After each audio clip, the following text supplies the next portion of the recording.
Hoje em dia está de volta nesta manhã de quarta-feira para falar do caso da empresária que foi sequestrada em São Paulo e encontrada morta em Pindamonhangaba, no interior do estado. Você se lembra deste caso? Nós mostramos aqui, inclusive, com reportagem ao vivo da Samara Bastos, direto do DHPP.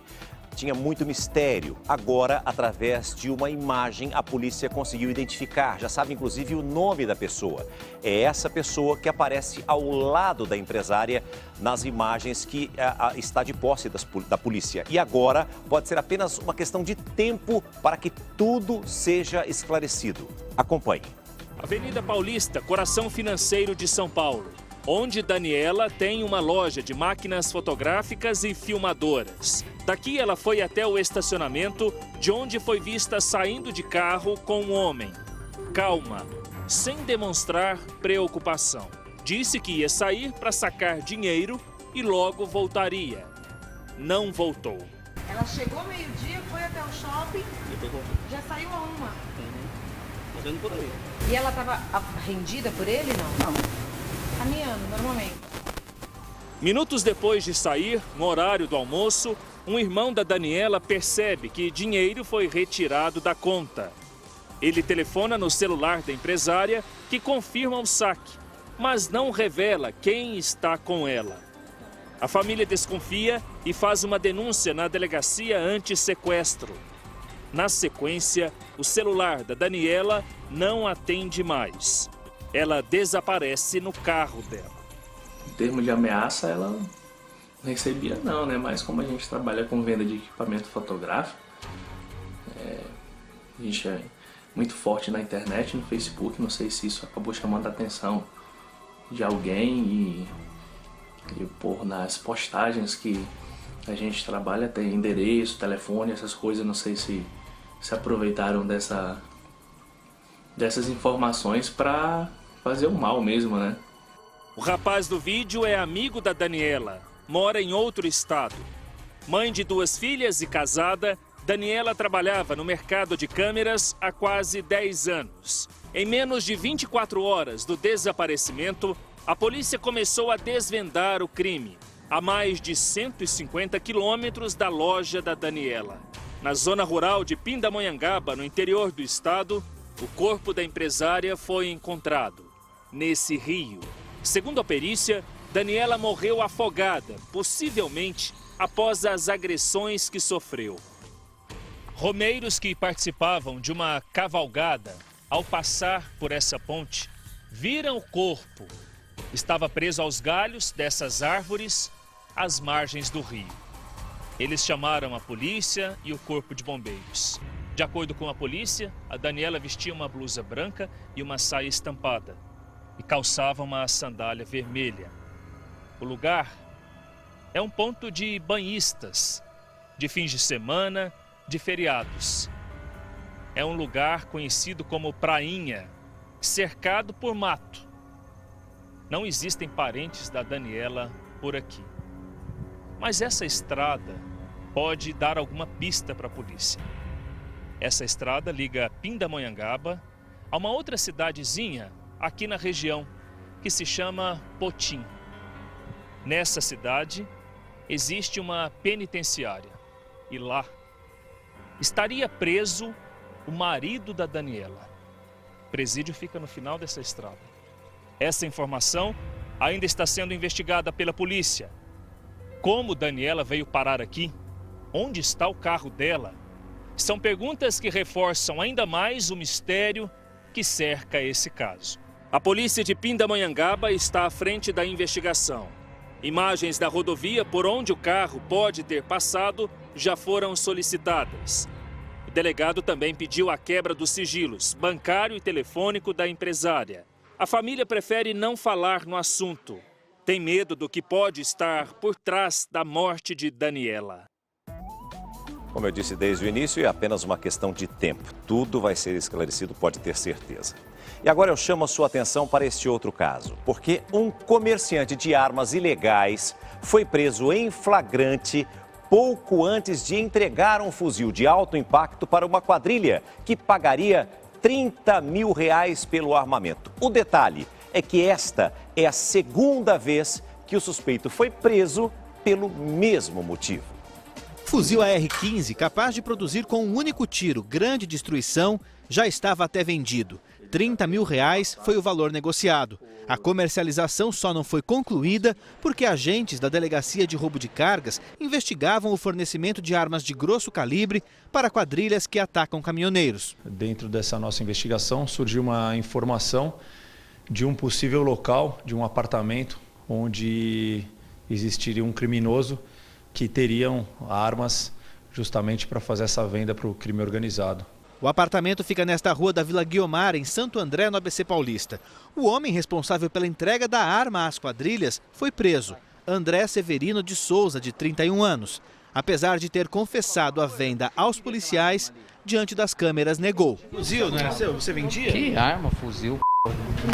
André foi autuado em flagrante e vai responder na justiça por porte ilegal de arma de calibre restrito. Não foi a primeira vez que André acabou preso. Em 2008, em uma operação semelhante, ele foi flagrado com um arsenal. Armas que também seriam usadas pelo crime organizado. O fuzil apreendido é fabricado nos Estados Unidos, usado inclusive pelo exército americano. Para chegar ao Brasil, essas armas seguem o trajeto desde os Estados Unidos até países da América do Sul. É principalmente pela fronteira com o Paraguai que o armamento entra no nosso país. Aqui, facilmente é vendido para quadrilhas que agem fortemente armadas. É cada vez mais frequente ver armas de guerra como esta sendo usadas em roubos de carga, assaltos a bancos, a caixas eletrônicos e até a empresas de transporte de valores, como aconteceu em Santos este mês. Bandidos usaram caminhões para bloquear as ruas que davam acesso a uma empresa de transporte de dinheiro. Um dos veículos foi incendiado. Durante o roubo, que durou quase uma hora, ladrões atiraram muitas vezes. Dava para ouvir os tiros à distância.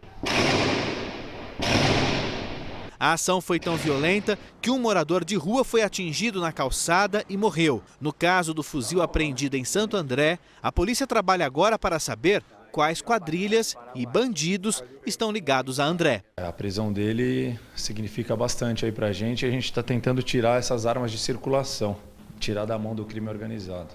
Como você acompanhou na reportagem, as fronteiras do Brasil são muito frágeis. O Brasil é muito extenso, é difícil de fiscalizar as nossas fronteiras. Mas os criminosos, além dessa facilidade, descobriram também uma nova forma de entrar no país com as armas. Elas são desmontadas e as peças chegam escondidas em malas, o que certamente dificulta a fiscalização. Na bagagem dos passageiros, peças suficientes para a montagem de pelo menos 8 armas de vários calibres. E acessórios, como miras que usam alta tecnologia para a visão noturna. O carregamento estava com 2 brasileiros que chegaram dos Estados Unidos. Na casa de um deles, que dizia ser empresário do ramo da mineração, a polícia descobriu uma oficina escondida, com várias outras peças e armas já montadas. Segundo as investigações, era a segunda viagem da dupla aos Estados Unidos em um ano. Como a compra de armas e de peças para armas, ela é feita com relativa facilidade em alguns países, os Estados Unidos, por exemplo, as pessoas arriscam e acabam tentando trazer para o Brasil. Na semana passada, outra apreensão. Na bagagem de um passageiro vindo também dos Estados Unidos, munição e peças de armas. As quadrilhas estão usando uma nova rota para o tráfico de armas. Além das fronteiras com o Paraguai, Bolívia e Venezuela, os criminosos ainda estão se arriscando pelos terminais aqui do Aeroporto Internacional de Guarulhos, apostando na dificuldade da fiscalização de todas as bagagens que chegam do exterior. Para este especialista em segurança, esse tipo de carregamento abastece as quadrilhas que agem principalmente no roubo de cargas a bancos e carros fortes. Trata-se de armas de grosso calibre, arma portátil, armas essas que são restritas às Forças Armadas. Eles estão fortalecendo o crime organizado. No Rio de Janeiro, um policial militar foi baleado na praia, logo depois de jogar uma partida de futevôlei. A investigação aponta para um crime de execução. Agentes da Divisão de Homicídios da capital assumiram a investigação do caso.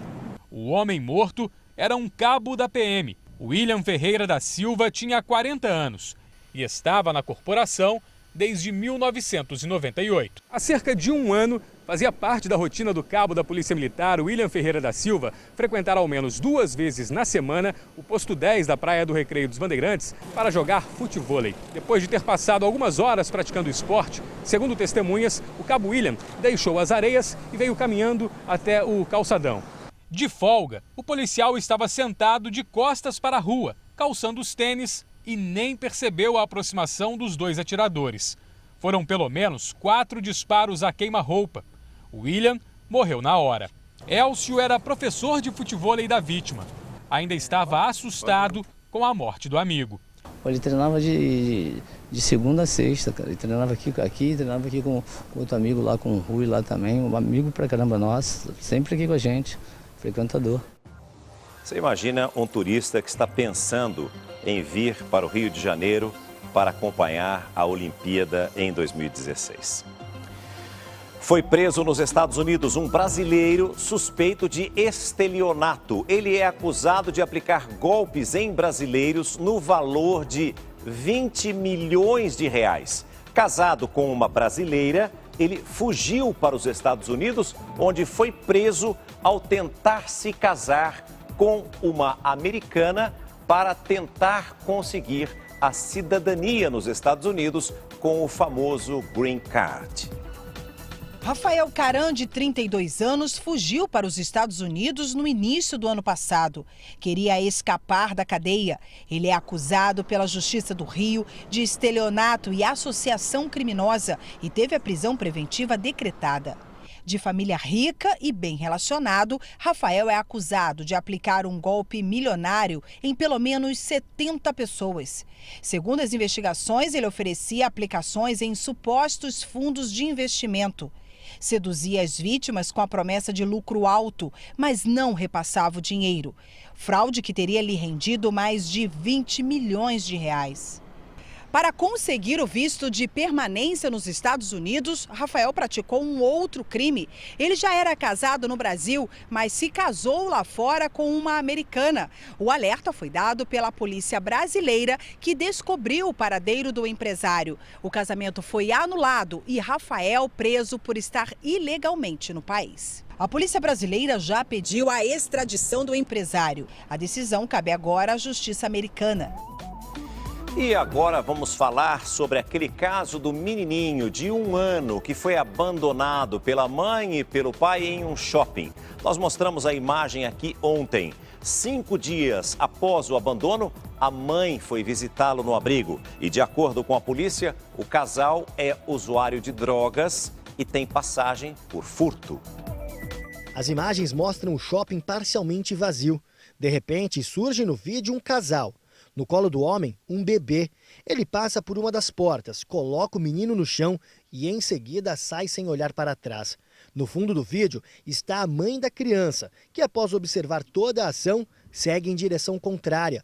O casal deixa o local. Sem saber o que está acontecendo, o menino permanece, apenas com uma bolinha nas mãos. Um homem que está sentado num canteiro se levanta e vai atrás do bebê. Ele segura o menininho e pede ajuda aos seguranças do shopping. Pela análise das imagens do local, fica nítido o abandono por parte de ambos. Matheus tem apenas 1 ano e 7 meses. Nesta foto, ele aparece ao lado de um policial civil. O registro foi feito logo após a criança ter sido levada para a delegacia de Botafogo, na zona sul do Rio de Janeiro. O pai do menino trabalha num restaurante de um shopping do bairro, o mesmo onde a criança foi abandonada. Sem contar que a polícia teria acesso às imagens do circuito interno de monitoramento, o pai da criança esteve aqui na delegacia no mesmo dia do crime e responsabilizou a mãe por tudo que aconteceu. Em depoimento, ele disse que desconhecia o abandono e que após uma discussão teria deixado o pequeno Matheus nos braços da companheira. Mas uma testemunha já havia desmentido a versão do garçom de 30 anos. Inicialmente, nós tínhamos o depoimento dessa testemunha, que é um funcionário do local, do estabelecimento onde ocorreram os fatos, e ele já tinha narrado que ambos tinham deixado a criança e praticamente ao mesmo tempo virado as costas e saído cada um para um lado, sem se importar com o que fosse acontecer com a criança. Para preservar a integridade, a polícia preferiu não divulgar a identidade do casal.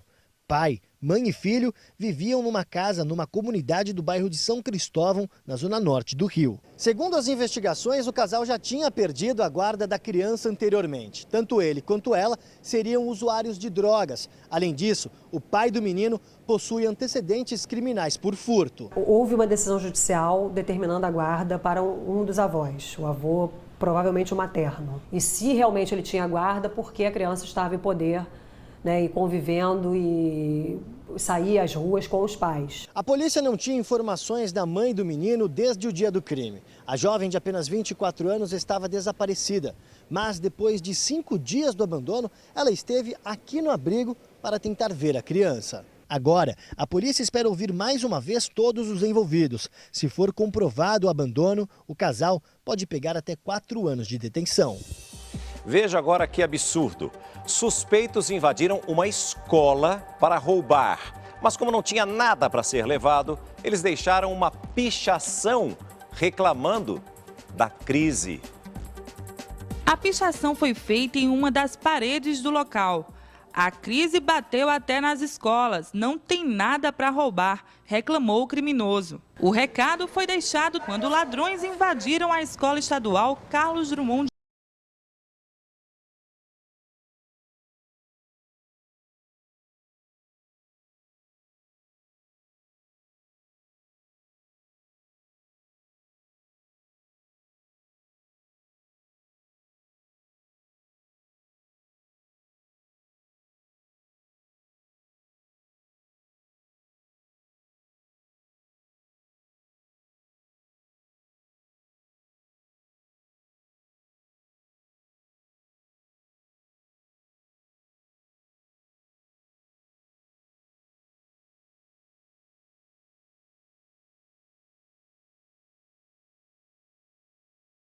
Agora, alguns alunos da escola precisam conviver com o sentimento de medo. A gente tá vendo na hora um tiro pegar alguma coisa na gente, porque é o povo jogando pedra. É lá no campo, eles entrando, fumando maconha. O cheiro insuportável lá na sala. A gente não fica se sente confortável em nada. Olha, os bandidos não têm escrúpulos, né? Eles roubam escolas, eles roubam hospitais, eles roubam asilos, creches, não importa. Uma operação para demolir casas de uma comunidade terminou em confronto. As construções estão em uma área de proteção ambiental. Veja.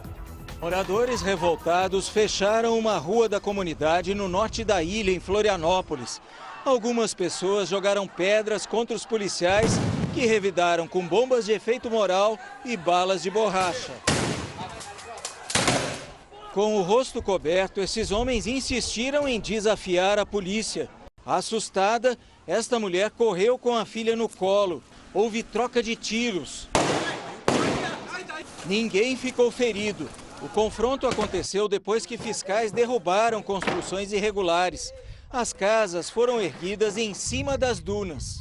A Fundação Municipal de Meio Ambiente informou que a intenção é conter o avanço da comunidade, que fica numa área de proteção ambiental. Temos que tomar providência no sentido de coibir e desfazer aquilo que está irregular. Olha, você que fica o tempo todo na internet, preste muita atenção, porque a internet fixa ilimitada pode estar com os dias contados aqui no Brasil. As operadoras querem cobrar de acordo com o consumo. Para isso, a Anatel exige que as operadoras informem o cliente o quanto ele está usando de internet. Veja. Internet, a solução de todos os problemas. Tem que estar sempre pesquisando, né? A verdade é essa, é um hotel, uma reserva, é isso, muitas coisas. Lucas usa muito a internet em casa, para tudo. Para filmes, né, séries, videogame, tudo. Estudar. Mas essa fartura toda de internet fixa e ilimitada está com os dias contados. As empresas de banda larga fixa, aquelas que disponibilizam internet à vontade para sua casa ou no trabalho, podem começar a cobrar por pacotes. E quando o usuário extrapolar a franquia, a empresa pode diminuir a velocidade e até bloquear a conexão. exatamente como acontece no telefone móvel. Aí, quem quiser utilizar a rede, ou contrata outro pacote, ou fica sem internet até o final do mês. Segundo a Anatel, a medida é uma espécie de self-service. O consumidor vai pagar exatamente pelo que consome. Muitas vezes, o consumidor médio paga pela internet dos grandes consumidores, que são que utilizam de forma mais intensiva a internet do ponto de vista pessoal. Isso é importante que haja uma equalização. Contratos já em vigor só podem ser modificados de comum acordo entre operadora e consumidor. O consumidor não pode ser prejudicado. O que falta é investimento nas redes. Ao ter o bloqueio, nós estamos violando, as empresas estão violando as leis que existem. E teve gente que chegou a falar em internet gratuita nas ruas, hein? É um sonho, uma utopia, não é? Por determinação da Anatel, a medida deve entrar em vigor em 3 meses. Portanto, prepare o bolso. Cães, gatos e até cavalos estão sendo abandonados na porta de uma ONG no interior de São Paulo. Somente nos 3 primeiros meses deste ano foram registrados 40 casos de abandono. As baias estão lotadas. A ONG que fica em Itapetininga atualmente está com 283 animais, mas a capacidade é para 180. A UIPA está no momento que ela está sobrevivendo de doações. Só para você ter uma ideia, só de ração a gente está usando no abrigo hoje R$13 mil. A explicação para esta situação é que ultimamente tem aumentado o número de animais abandonados. O telefone não para. Por dia, são 20 telefonemas de pessoas querendo abandonar ou que encontraram animais neste estado. Na porta da ONG são deixados aproximadamente 30 bichos por dia. Alguns casos de abandono foram flagrados pelo sistema de segurança. São a prova da crueldade que estes animais sofreram. Muitas pessoas que vêm aqui na ONG deixar os animais nem imaginam que tudo está sendo flagrado pelas câmeras de segurança. Este vídeo mostra um rapaz descendo do carro. Ele deixa uma caixa. No interior estavam vários filhotes de cães. Neste outro, gatos são deixados em um balde.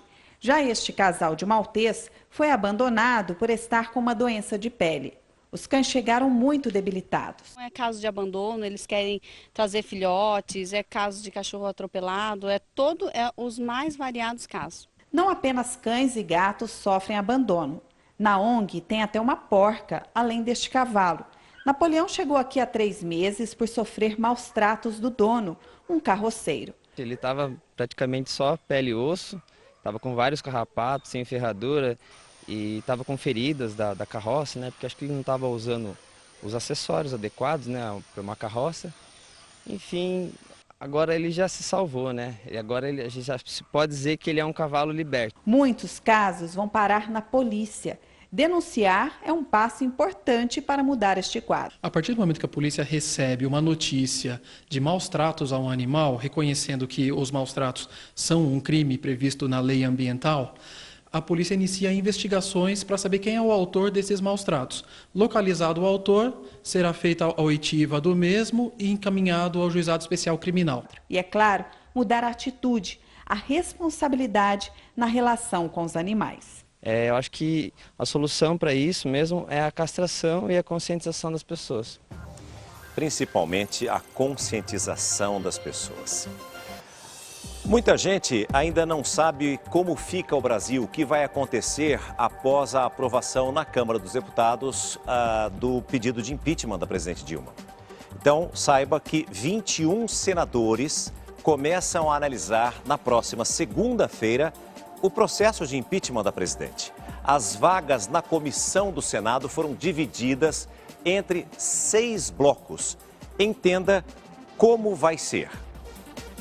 A mensagem que comunica a autorização da Câmara dos Deputados para abrir o processo de impeachment contra a presidente Dilma foi lida no início da sessão. Denúncia por crime de responsabilidade. Eu estou muito tranquilo de que esse rito será aprovado. É hora do Senado, de alguma forma, levantar um pouco a moral do Congresso Nacional. Não se prova, não se tem crime de responsabilidade e se tenta, a todo custo, afastar do governo a presidenta legitimamente eleita. A comissão que vai analisar o processo será formada por 21 senadores, divididos em 6 blocos. O da maioria, composto pelo PMDB, que indicará o presidente ou o relator, terá 5 integrantes. No de oposição, formado por PSDB, DEM e PV, são 4 integrantes. Esse bloco já indicou os tucanos Aloysio Nunes, Antônio Anastasia e Cássio Cunha Lima, além de Ronaldo Caiado, do DEM. O governista com PT e PDT também contará com 4 integrantes. O bloco, formado por PSB, PPS, PCdoB e Rede,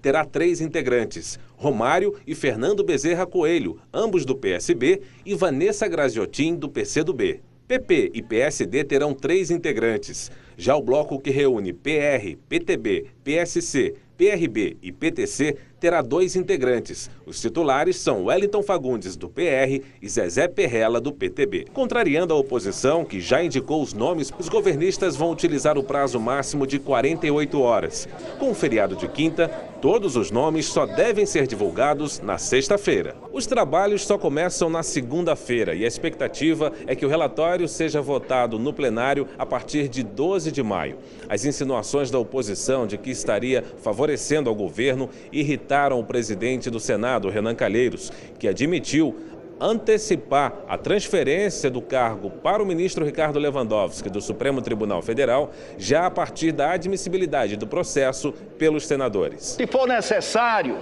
eu vou, para dirimir qualquer dúvida, pedir a antecipação da transferência da presidência do Senado Federal para o presidente do Supremo Tribunal Federal, para que essas dúvidas deixem de acontecer. Hoje, o vice-presidente Michel Temer reúne a cúpula do PMDB para discutir um possível novo ministério. E Dilma recebeu jornalistas estrangeiros e voltou a atacar os deputados. As declarações da presidente desagradaram a oposição. O principal compromisso da presidente Dilma envolveu um recado à comunidade internacional. A jornalistas estrangeiros voltou a negar qualquer irregularidade nas contas do governo que justificasse o processo de impeachment. Me sinto vítima de um processo que é um processo em que os meus julgadores, principalmente o exemplo maior, que é o presidente da Câmara, tem um retrospecto que não o abona para ser juiz de nada, abona para ser réu. Em nota conjunta, líderes de 14 partidos repudiaram as declarações de Dilma. Eles chamaram de triste espetáculo a tentativa da presidente de desqualificar a decisão soberana da Câmara dos Deputados. Segundo os representantes dos partidos, ela insiste em se vitimizar de um processo legal de crime de responsabilidade. A presidente tenta manter no governo os ministros PMDBistas Helder Barbalho, dos Portos, e Eduardo Braga, de Minas e Energia. Mas eles já avisaram ao partido que deixarão os cargos. Cátia Abreu, da Agricultura, amiga pessoal de Dilma, disse à presidente que não sairá do governo. E as atenções do Planalto se voltaram para as discussões no plenário do Senado sobre o andamento do impeachment. A avaliação é de que o presidente Renan Calheiros tem sido leal ao compromisso de não acelerar o processo e de cumprir as regras estabelecidas pela Constituição. Já a outra ala do PMDB tem pressa. A cúpula do partido se reúne com o vice para discutir o perfil do ministério de um eventual governo Temer. A ideia é que a equipe fique entre 18 e 20 ministros. Se o Senado entender que deve haver um governo Temer, eu acho que o perfil tem que ser da competência. O presidente Temer, se virar presidente, terá pouco tempo para enfrentar os imensos desafios que tem hoje no Brasil e encaminhar o país em outra direção. Publicamente, Temer desautoriza esse tipo de debate, mas já estaria recebendo sugestões de empresários e economistas para a equipe. Pela primeira vez depois da votação na Câmara, o vice deu declarações à imprensa. Eu vou aguardar a decisão do Senado Federal. O Senado Federal é que dá a última palavra sobre essa matéria, portanto seria inadequado que eu dissesse qualquer coisa antes da solução a ser dada pelo Senado Federal. E hoje, o Supremo Tribunal Federal decide se o ex-presidente Lula vai poder assumir ou não o Ministério da Casa Civil. As informações agora, direto de Brasília, com o repórter Alessandro Saturno. A expectativa aqui em Brasília gira em torno da sessão no Supremo Tribunal Federal, que vai começar às 14h. Os ministros vão analisar 2 mandados de segurança que tratam sobre a posse do ex-presidente Lula como ministro-chefe da Casa Civil. A posse de Lula foi suspensa no dia 18 de março por uma liminar concedida pelo ministro Gilmar Mendes, que disse na liminar que, na verdade, essa posse de Lula seria apenas uma estratégia para conceder a ele foro privilegiado e se livrar das investigações nas mãos do juiz Sérgio Moro lá em Curitiba. Tanto a presidente Dilma como os ministros devem assistir a essa sessão no Palácio do Planalto. Voltamos ao estúdio do Hoje em Dia. Obrigado pelas informações, Saturno. E olha, termina hoje o prazo estabelecido pela Justiça para o governo do Rio de Janeiro pagar aposentados e pensionistas. São 137 mil pessoas que ainda não receberam o salário de março. A repórter Carla Chaves tem as informações direto da Cidade Maravilhosa. Eu estou aqui em frente ao batalhão da Ilha do Governador, onde alguns policiais aposentados estão tendo de vir para conseguir almoçar. Isso porque os salários deles estão atrasados. Inclusive, um vídeo já viralizou na internet e mostra um policial comendo e ao mesmo tempo chorando, porque enquanto ele consegue se alimentar, a família dele não tem o que comer. Existe uma decisão judicial que obriga o Estado a quitar a dívida com os aposentados e pensionistas em 24 horas, mas ninguém sabe se esse dinheiro de fato vai ser depositado. A Procuradoria do Estado diz que vai recorrer da decisão. A Assembleia Legislativa autorizou a liberação de 15 milhões de reais para ajudar o governo a quitar as dívidas com as secretarias. Mas, como eu disse, o pagamento dos aposentados e pensionistas ainda não está garantido. Voltamos ao estúdio do Hoje em Dia. Obrigado pelas informações, Carla. Aproximadamente 1.400 crianças estão sem aulas em um município de Santa Catarina. As escolas foram fechadas por causa de um surto de impetigo. Já ouviu falar? É uma doença de pele causada por bactéria. Veja. Uma a uma, as crianças foram chegando ao hospital com a infecção na pele. O filho de Josiane foi uma das vítimas do surto de impetigo. O cuidado é com a higiene, né, álcool gel, e não levar ele para ambientes onde tivesse acúmulo de pessoas para não passar, né? 9 escolas agora estão com as portas fechadas. As aulas só devem recomeçar na próxima semana, segunda-feira. Tudo passa por higienização. Água sanitária, cloro, né, muita água, sabão, enfim. É a higienização que é básica, feita para imunizar. Os primeiros casos de impetigo apareceram há mais ou menos 3 semanas. Rapidamente a doença se espalhou.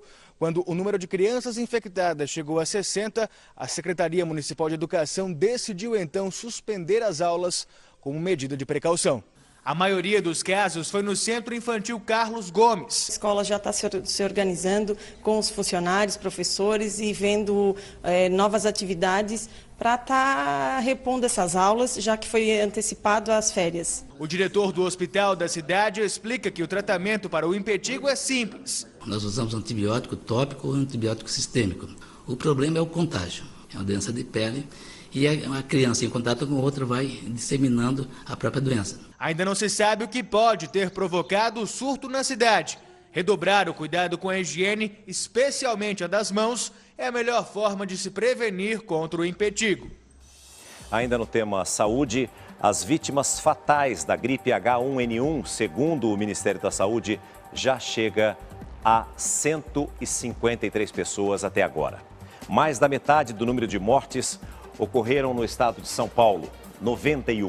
Ao todo, foram 1.012 casos de complicação da doença no país. Além da H1N1, também foram registradas 8 mortes por influenza A e 6 mortes por influenza B.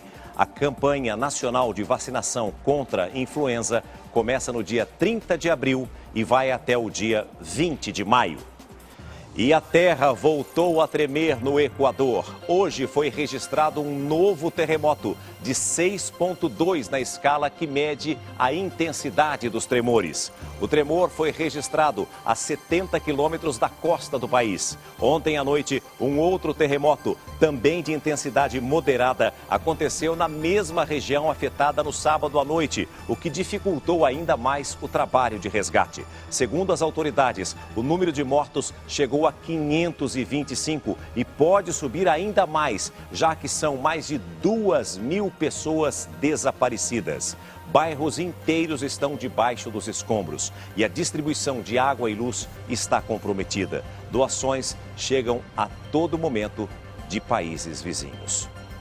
Veja agora esta cena. Uma mulher enfrentou um criminoso que tentou assaltar um estabelecimento. O criminoso mascarado invadiu esse bar na região da Normandia, na França.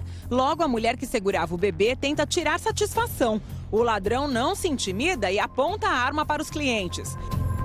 Cheia de coragem, a mulher deixa o bebê com outras pessoas e volta para enfrentar o bandido. Ela arranca a mochila e parte para cima dele.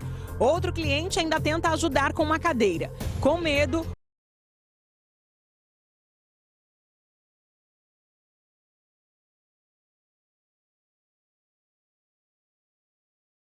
A mulher correu fazendo o que não deve ser feito. Nunca, em hipótese alguma, as pessoas devem reagir. Você vê que ela está com um bebezinho no colo, ela deixa o bebê de lado, não é? E parte para o ataque contra o criminoso. Quer dizer, ela estava totalmente revoltada. Veja agora, ela volta calmamente. A gente pensa que ela está nervosa, mas ela está calma. E, de repente, ela parte para cima do bandido. Ó, tira a arma e parte para cima dele. Impressionante, mas nunca a pessoa pode cometer um ato desse. Jamais.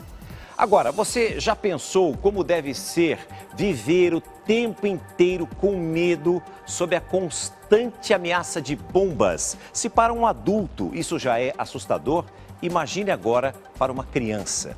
Você vai ver o relato de pequenos sírios que convivem com o terror desde muito cedo.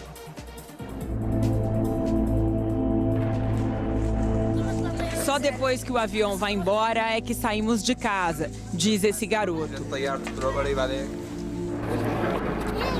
Essa menininha afirma que as bombas querem matá-la. O pai segura as roupas da filha Zeina, achadas sob os escombros que restaram depois da explosão.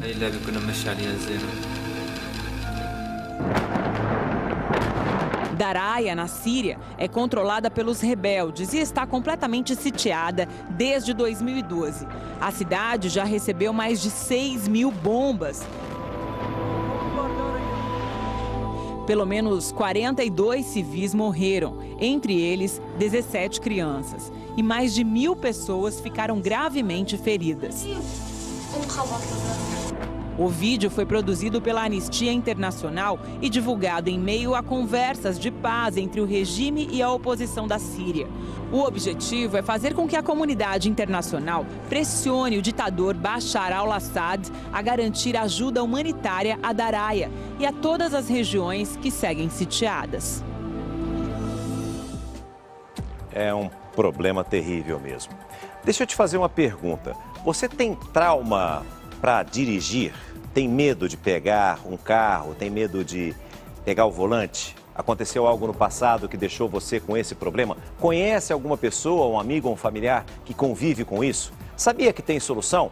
Eu vou contar para você como resolver esse problema dentro de instantes. Agora, a Ana Hickman tem um recado para você. Vai pegar a estrada no feriadão? Então, antes, passe pelas Óticas Diniz e curta os dias de lazer com os olhos protegidos e com muito estilo. Vem pra Diniz que tem óculos das grifes mais famosas e desejadas, lançamentos, os melhores preços, crediários sem burocracia e ainda tem a promoção do mês. Dá só uma olhada.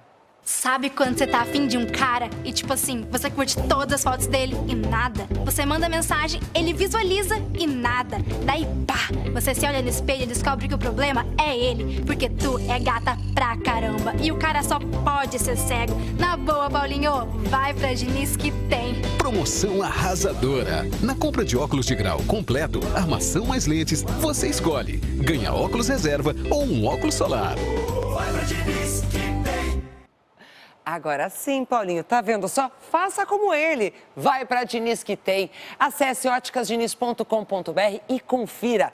Óticas Diniz, a maior rede de óticas do Brasil. César Filho, gostou do meu óculos de hoje? Eu adorei, Aninha. Agora, você falou aí em pegar estrada, feriadão, né? 6% dos brasileiros que têm carteira de habilitação têm medo de dirigir. Quase sempre o problema vem de um trauma e, nesses casos, é preciso procurar uma autoescola especializada em ajudar o motorista a perder o medo. A repórter Ana Paula Neves acompanhou o drama de quem até chora só de pensar em encarar o volante. Acompanhe. Lágrimas, nervosismo, medo. Faz quantos anos que você não se senta no banco do motorista? Acho que uns 3 anos. E como é que você se sente? Esquisita. Acho que eu nem sei mais como que dirige. É muito estranho. Se você tivesse que dar partida nesse carro agora e andar um pouquinho, um quarteirão? Ah, não sei não. Acho que não. Não? Por quê? Que sensações te vêm à cabeça na hora? Ah, porque eu acho que eu vou bater. Não sei, acho que vai dar alguma coisa errada. A minha mãe, ela sempre teve... Ela sempre falava assim, pra gente dirigir, mas que ela não queria estar junto porque ela ia apavorar a gente. E como eu achava que eu sabia dirigir, eu fui dirigir com ela dentro do carro. E aí, quando eu fui sair, eu quase bati num carro e ela entrou em desespero. Ela começou a gritar, falando que eu ia bater. E aquilo, eu travei assim na hora. Aí eu fiquei brava, eu saí e tipo assim, tá, eu até poderia ser que eu ia bater. Mas eu acho que o grito dela foi tão rápido que aquilo me travou. Marcela sai do carro, prefere conversar longe do volante. A jovem de 24 anos tem carteira de habilitação, mas se acha sem condições de encarar o trânsito. Pessoal conhecido, eu morri o carro e todo mundo falava assim, vai Marcela, você não consegue? Você não sabe dirigir? Vai! E tipo assim, meu, o carro morreu, acho que mais de 5 vezes, sabe? E eu tentava e o carro morria e eu... Até que na hora que eu consegui sair com o carro, eu saí, tipo, o carro, arranquei o carro, assim, fez aquele barulhão. E eu saí, cheguei em casa, eu abraçava meu pai, mas eu chorava.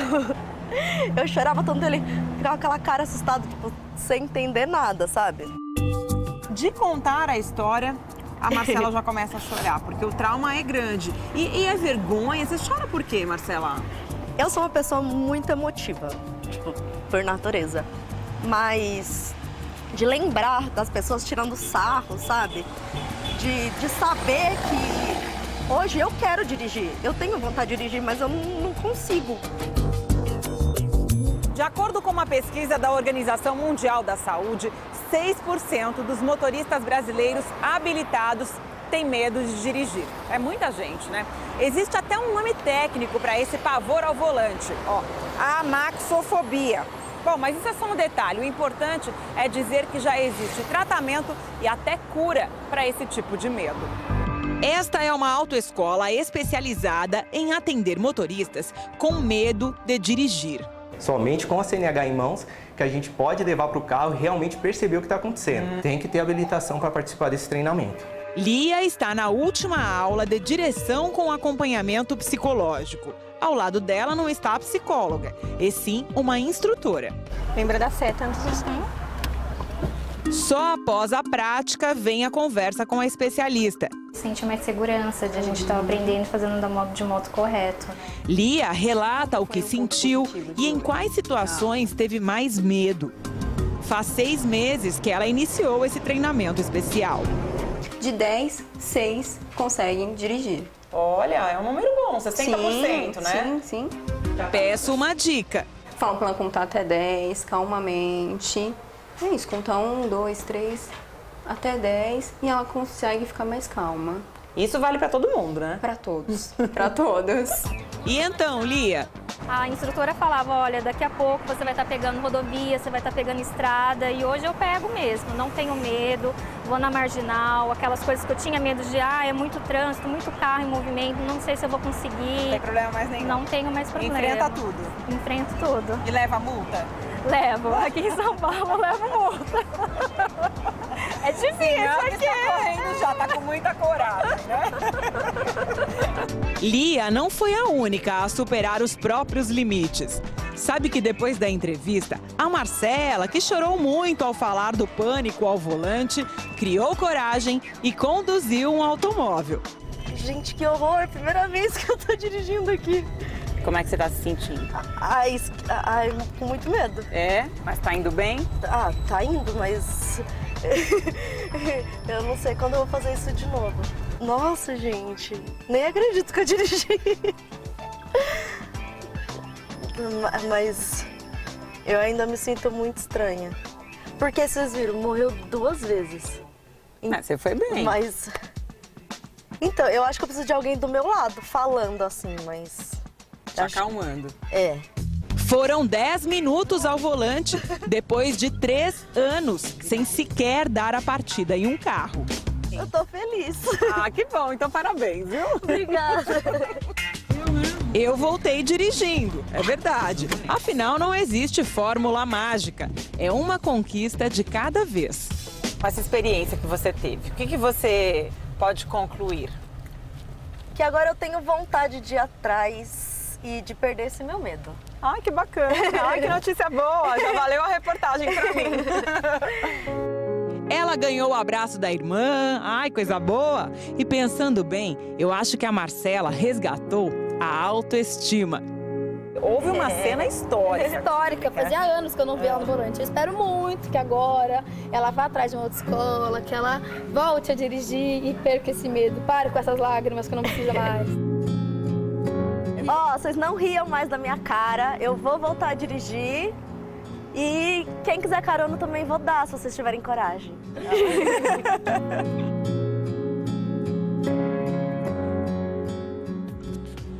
Eu topo, parabéns, Marcela, é isso aí, superação. E olha, um policial militar morreu durante uma tentativa de assalto hoje pela manhã. Ele ainda conseguiu reagir e matou um dos suspeitos. O cabo Marcos Paulo da Silva estava saindo de casa na Praia Grande, litoral sul de São Paulo, quando foi abordado por homens dentro de um veículo roubado. O policial trocou tiros com os suspeitos e foi baleado. Um dos suspeitos morreu no local e o outro conseguiu fugir. E atenção, você do Nordeste, a conta de luz vai ficar mais cara. É verdade, a Agência Nacional de Energia Elétrica autorizou o aumento das tarifas de 4 distribuidoras. Os reajustes entram em vigor já nesta sexta-feira e atingem consumidores da Bahia, Ceará, Rio Grande do Norte e Sergipe. O aumento médio será de 10,72%. E agora é lei, os microempreendedores podem usar o endereço de casa para ser a sede da empresa. A medida vale para quem fatura até R$60 mil por ano. Já as microempresas que precisam de um espaço específico para funcionar não estão entre as beneficiadas. Antes da aprovação da lei, eram os estados que determinavam se os microempreendedores poderiam ou não ter as empresas nas próprias casas. A novidade agora vale para todo o Brasil. E hoje, logo após o Jornal da Record, tem o programa do Gugu. Veja agora o destaque dessa noite. Exclusivo. Em que momento da sua vida você resolveu mudar dela? O casal abre o jogo. Você faz plástico também, não? e desabafa contra as notícias falsas. O que mais tem hoje é o cara que ele planta uma coisa, fala uma coisa sem nada. Nesta quarta, logo após o Jornal da Record. João Nuca, você já pegou algo emprestado e não devolveu? Gugu, ao vivo. Esse é Augusto Liberato, a gente não perde por nada. Fique agora com as dicas sempre importantes e muito bem-vindas do Renato e da Cristiane Cardoso no Minuto do Casamento. Estaremos com você ao vivo amanhã às 10 da manhã. Tchau, gente! Tchau, gente! Beijo, Até meu amanhã. povo. Até amanhã.